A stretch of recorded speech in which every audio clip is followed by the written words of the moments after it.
I'm Brittany Lewis with Forbes Breaking News. Congressman Steny Hoyer voiced his support for the Lower Food and Fuel Costs Act on the House floor Thursday. Hoyer called the legislation, quote, a positive step towards decreasing the cost to our people of things that they must buy, fuel and food. The Maryland Democrat blamed inflation on supply chain issues from the pandemic and record-high gas prices on Russia's war on Ukraine. Republicans, on the other hand, have been faulting Biden administration policies for overall rising prices. Take a listen for more from the House Majority Leader. You have done a wonderful job as the chairman of the Ag Committee, and I know that you're working together to bring people together. One of the things I most admire about Chairman Scott is that he wants to have a bipartisan result coming out of his committee, and I think in this bill he has. Mr. Speaker, every day Americans across the country must contend with the rising prices caused by inflation.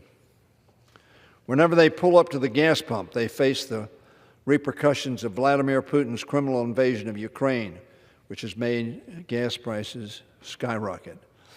Not just because of the sanctions, not because of Russia's production, but because of the lack of confidence in the future that this war has caused. Whenever our people go to the grocery store, they suffer the consequences of the havoc that the COVID-19 pandemic has inflicted on global supply chains. Unfortunately, we cannot erase the past crises that led to our current economic situation. We can, however, ladies and gentlemen of this Congress, take the meaningful steps today to lower prices for consumers and to stimulate Americans' economy in the weeks and months to come. That's why House Democrats are focusing all week on easing inflation and bringing costs down. And I know that's what my Republican colleagues want to do as well. And while this may not be a perfect alternative, there are no perfect alternatives. This is a positive step towards decreasing the cost to our people of things that they must buy, fuel and food. To support that mission, I'm proud to bring the lower food and fuel contact to the floor today at Mr. Scott's request. America's farmers and ranchers have long fed our nation and indeed much of the world. Despite their essential work, however, they have often struggled to turn a reliable profit in recent years because of rising expenses associated particularly with fertilizer, whose costs have gone up very substantially as a result of the crisis that we confront. By making fertilizer more affordable and by improving farmers' access to loans for precision agricultural technology, this legislation will help lower these production costs, which burden smaller farmers and contribute to higher consumer food prices. Additionally, this bill will lower gas prices by increasing biofuel adoption and investment and by giving consumers greater fuel choices at the pump. Lack of competition in the meat and poultry processing industries has also jeopardized many of our family farmers and the people they feed. Competition is the essence of a free market. Competition is the essence of establishing prices that are reasonable and fair both to producers and to consumers.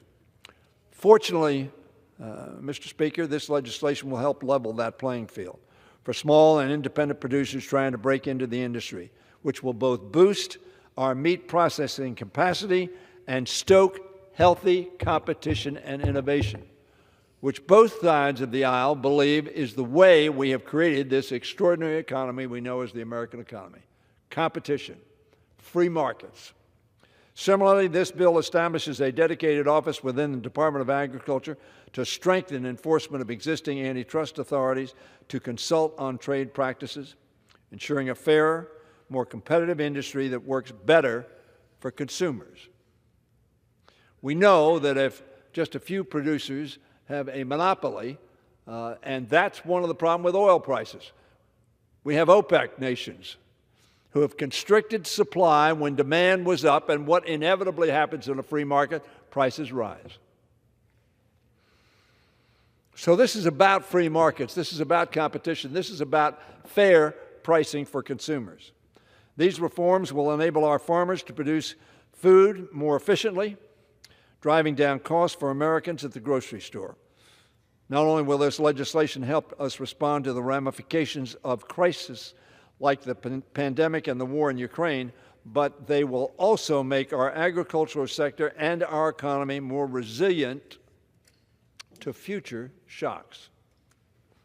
This legislation is a crucial step toward reducing inflation, and I want to thank Representative Spanberger, Representative Craig, Axney, and my friends on the Republican side who have worked on this, my friends on the Democratic side who have worked on this. This is an important piece of legislation for the people. All of them, all of our members listened closely to the concerns of their constituents and took a collaborative approach to come up with legislation that addresses some of the most pressing needs of the American people. I want to thank the ranking member of this committee for his thoughtfulness in approaching this issue. Today, every member of this House has an opportunity to do something to ease inflation. Every member has an opportunity to vote to ease inflation today. We are eager to take that action, which is why we are bringing this to the floor and voting to pass it. I hope all of our members will join us so we can show our constituents that their Congress is addressing inflation and working together on their behalf, not on our political behalfs, but working together to pass this legislation. I urge my colleagues, vote yes. And I yield back the balance of my time.